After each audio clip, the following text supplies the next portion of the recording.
All right, get ready, you guys, because today we are diving deep into the world of Cinderella. But, like, forget the whole once upon a time thing. We're talking fairytale forensics here.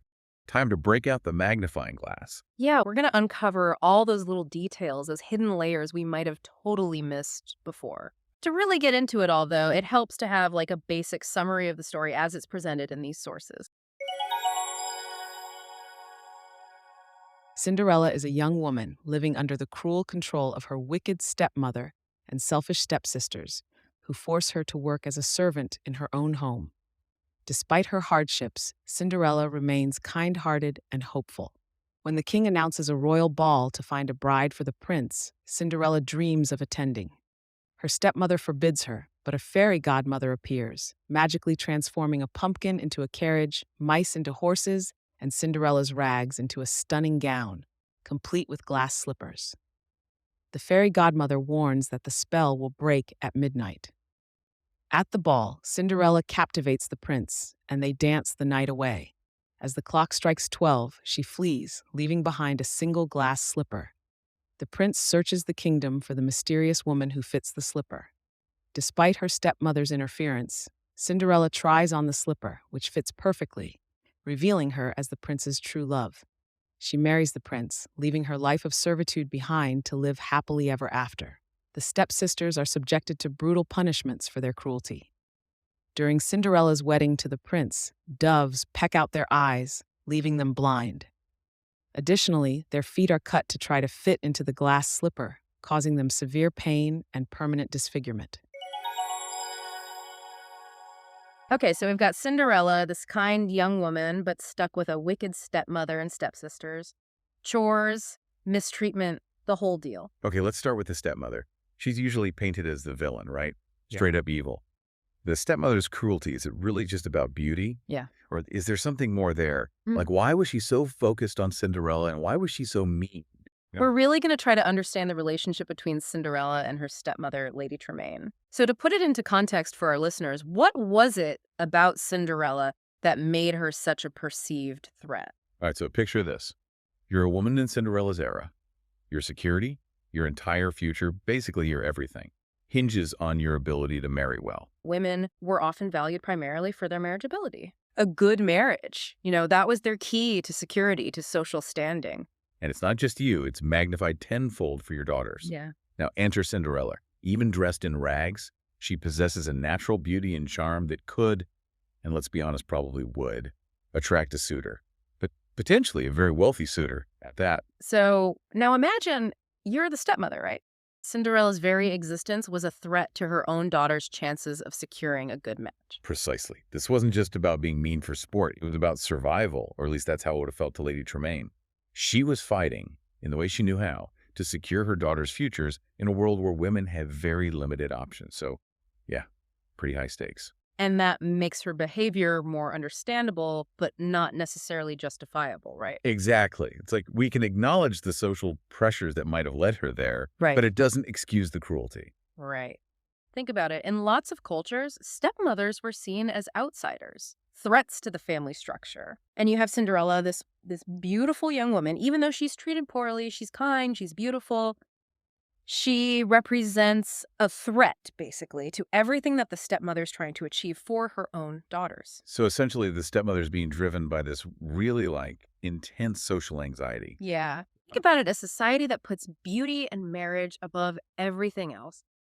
Cinderella, with her natural charm and kindness, she actually starts to seem like a threat, not just to the stepsisters, but to the stepmother's whole world, her status, her security, everything. It's less about her being evil and more about her being a woman trapped by the expectations and limitations of her world. Exactly. She's desperate to secure a future for her daughters in a system that feels rigged against them. By keeping Cinderella down, she's trying to control everything, her household, her place in society, all of it. Wow. It's like they say, every villain has a backstory. How does she even begin to try and, grapple with that Yeah. and control the situation? Right. So we see this, really drastic shift in the way that Cinderella is treated after her father passes away, right? Absolutely. Like night and day. It's this huge transformation, and she almost goes from being, this beloved daughter to, almost invisible in the household. Mhm. And, I think the imagery that's used is really powerful here. So, forcing Cinderella into these servant roles, covering her in cinders, they even give her a nickname based on Just ashes. Cinderella. Cinderella, exactly. And it all kind of serves to lower her status to make her seem less appealing, especially in comparison to the stepsisters. I know. It's heartbreaking. Yeah, even as a kid, I always remember being really struck by that imagery of Cinderella, like Yeah. covered in ashes. Yeah. And it just feels so deeply unfair. Yeah. And then on top of that, you have this whole drama with the Prince's Ball, Right. which just seems to amplify the stepmother's cruelty, doesn't it? Absolutely, because that's where all of her anxieties come to a head. Because it's not just a party, right? It's a public display. It's a chance for these young women to be seen by all of society, including, of course, potential suitors. Yeah, it's like their big debut. Exactly. And so you see every single time Cinderella gets close to being ready, whether she's, finishing her chores, finding something suitable to wear, the stepmother changes the rules. Always moving the goalposts. Exactly. Cinderella's one shot at escaping her terrible situation, and her stepmother, well, she pulls out all the stops to keep her away. Right. Those impossible tasks, the constantly shifting deadlines. Oh, it's awful. And let's not forget the ripping of that makeshift gown that she makes. Oh, yes! This being So cruel. talk about cruel. That was calculated. It's like she knew exactly what she was doing. Yeah, it was like she was deliberately trying to break Cinderella's spirit at that point. I think so, yeah. I think she was determined to make sure that her daughters had every possible advantage, even if it meant crushing Cinderella in the process. Break her spirit, rob her of any hope for a better future. She couldn't bear the thought of Cinderella, even in a beautiful dress, captivating the prince, showcasing her inherent worth. Because what would that say about her daughters? That they weren't enough. That's a tough pill to swallow, especially in a society so fixated on marriage and status. It's like Cinderella's potential happiness was a direct threat to her stepmother's carefully constructed reality. It's messed up, but it makes a weird kind of sense, you know? In a twisted fairy tale kind of way, yeah. Okay, but we can't forget the fairy godmother. Talk about wish fulfillment, right? One of your sources actually takes a look at her magic through a scientific lens. I'm really curious about this one. It's wild they're suggesting these transformations, like the pumpkin carriage, the mice turning into horses, that it would all require super advanced genetic manipulation. Any basis for these transformations, you think? Scientific basis might be pushing it. But we can try, right? Let's take the carriage. We're talking changing a pumpkin to a vehicle. That's molecular manipulation like CRISPR, that gene editing technology, as a potential, and I say potential very loosely here. CRISPR. Okay, I've heard of it, but to be honest, I'm a little fuzzy on the specifics. Basically, it lets scientists target and change DNA sequences. So in the context of Cinderella, imagine if you could rewrite the genetic code of a pumpkin, transform it into a carriage, like literally rearrange its building blocks. Okay, now my mind is officially blown. So the fairy godmother is like some kind of master geneticist. In a way, look, it's fantastical, obviously, but by grounding it in real-world science, even just as a thought experiment, it helps us wrap our heads around the sheer scale of those transformations. So not just reshaping, but like changing what it's made of. Yeah, the energy for that would be insane. Okay, so we got a carriage, but it needs horses. And it's gotta work. We're talking bones, muscles, like fast-forwarding evolution, accelerated growth. It's be like winning the genetic lottery, but instantly. That fairy godmother needs to teach a class or something. But Cinderella's makeover, those clothes don't just appear. You're right. Maybe self-assembling fabrics, changing at the tiniest level for those luxurious vibes. But there's a catch. Midnight, the deadline. Cinderella runs, loses the slipper, and, well, the prince, he goes on a kingdom-wide hunt for the foot that fits. So Cinderella's high-tech, even her shoes, it's wild.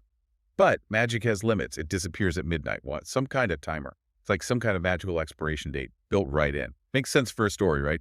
Adds drama, reminds us it's not forever. But scientifically, how could that work? Good question. One thought, it's like quantum stuff, Those transformed objects, they're in this temporary state, balanced. Then something disrupts it, time runs out, poof, back to normal. So it's like a self-destruct sequence. Huh.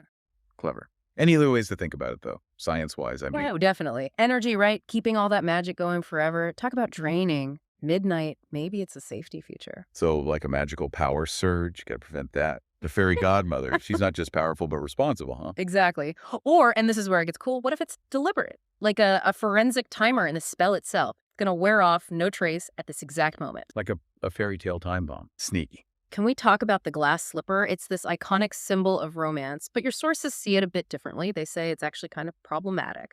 So, what's the big deal with the slipper? Why is it causing so much debate? For one thing, that whole slipper test, as romantic as it seems, boils Cinderella down to a single physical attribute. It ignores her intelligence, her kindness, everything that makes her unique and, honestly, worthy of love. It's like they're saying your shoe size defines you. Not exactly the deepest message about what really matters. I know, right? I mean, it just seems a little superficial, don't you think? The whole shoe thing. Just a shoe. The whole thing hinges on her shoe size. You gotta wonder about the prince's methods. And the sources really dig into that shallowness. They argued the slipper reinforces these unrealistic beauty standards and completely ignores real connection, shared values, all the things that make a relationship strong. And the prince just assumed everyone had the same chance to go to the ball, to be seen. Right, like Cinderella's situation didn't matter. Exactly. What about her intelligence, her kindness? She seemed pretty cool, even if she was stuck cleaning all the time. Exactly. It's playing into these narrow beauty standards like, oh, you have tiny feet, you must be the one. Yeah, not cool.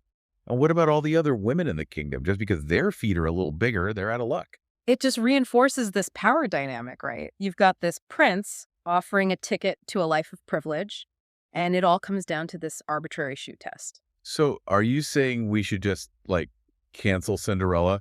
Throw the whole story out?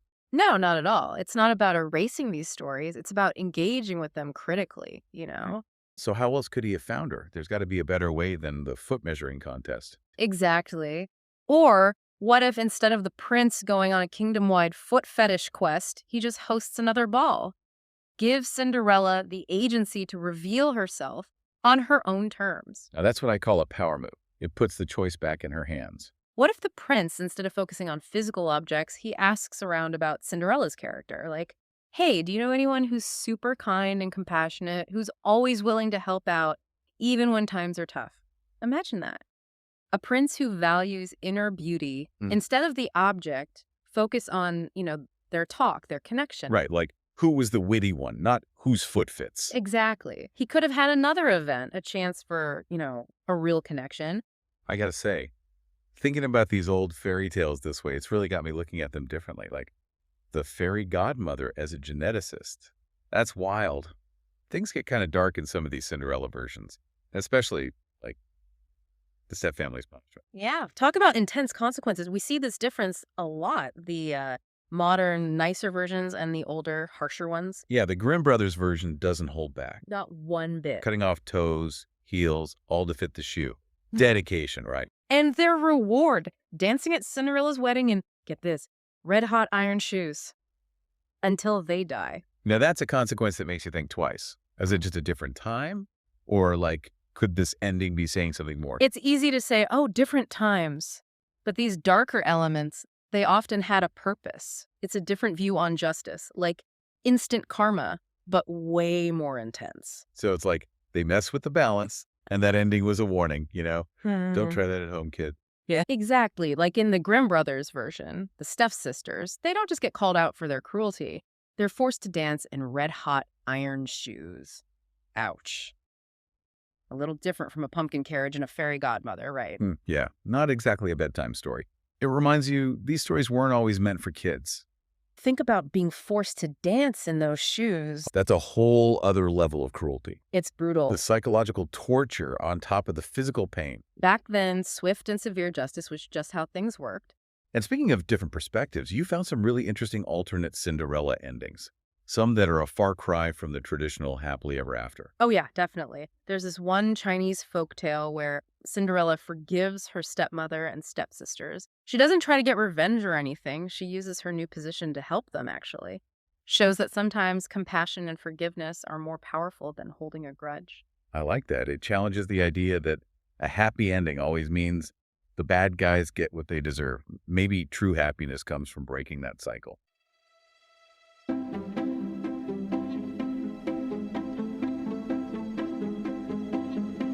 It really makes you think about what a happy ending even means, It might be more than just a big wedding. Maybe it's about self-reflection, forgiveness, and breaking free from the past. I love it. Now, that's a fairy tale ending I can get behind. But it makes you wonder, why are all these darker kind of messed up elements present in so many of these stories.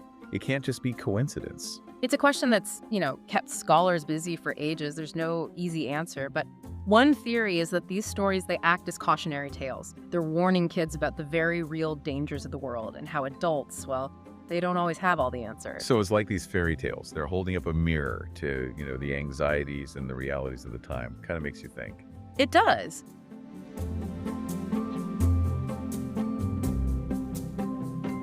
Thanks for joining us on this deep dive, and until next time, keep exploring, keep questioning, and as always, keep an eye out for Fairytale Forensics.